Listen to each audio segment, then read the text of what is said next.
মানে ঈদ তাই চাকু বটি এই দাও এটা কেনাকাটার জন্য দেখছি। আমি কুরবানি চাকুর জন্য একটা হারকাটি কিনলাম আর একটা চাকু কিনলাম। আমার বাড়ি নওগাঁ জেলা, নওগাঁ সদর। জি, কুরবানির জন্য।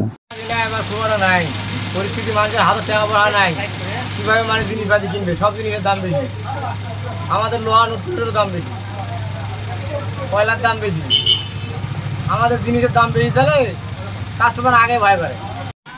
এখন কথা হলো কয়লার দাম বেশি, বুঝছেন? কয়লার দাম বেশি, কথা হলো এখন খালি গ্যাসের জন্য ওই খড়ি পুড়ছে না। তবে 1 দিন কয়লা নিতে গেলে 100 টাকা 80 টাকা করে, সেটা আবার কেরোসিনের তেলে হলো কয়লা দিচ্ছে আমার। তাহলে 1 দিন কয়লাতে আমি কাজ করবো, এই এত বড় চাকু দিলে একটা ভাত দেয়, তাহলে এই চাকুটা ভাত দিয়ে দিলে আমি 100 টাকা চাই। সে বলে এই চাকু 100 টাকা নেবেন, তো আমি 50 টাকা করে দেয়। তাহলে কী করবো? আমি করে দেই, তারপরেও হলো চলে।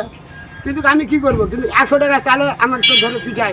আমি মানুষে কী করবো? আর 1 দিন কয়লা দাম 100 টাকা, তার কয়লা পাওয়া যাচ্ছে না। আগাবার থেকে এখন ব্যবসা আবার কম, দাদা বুঝছেন?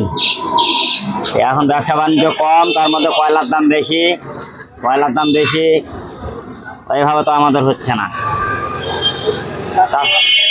ওই কোনো মতো করে খালি দিন চলা কাজ করতেছি এই পর্যন্ত।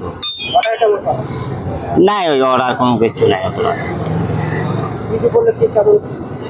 এই তো বলে মানে কোনো মতো আর কি চলেছে এই পর্যন্তই। বেচা কিনা কম, এদের এখনো বেচা কিনা শুরু হয়নি। ব্যবসা করলে তো আমরা বসে আছি। দাও বেচতেছি 450 টাকা কেজি, চাকু বেচতেছি 20 টাকা 30 টাকা পিস, বটি বেচতেছি 200 টাকা 150 টাকা 250 টাকা পিস। কাস্টমার এবার খুবই কম, এখন আমাদের বেচা কিনা হচ্ছে না।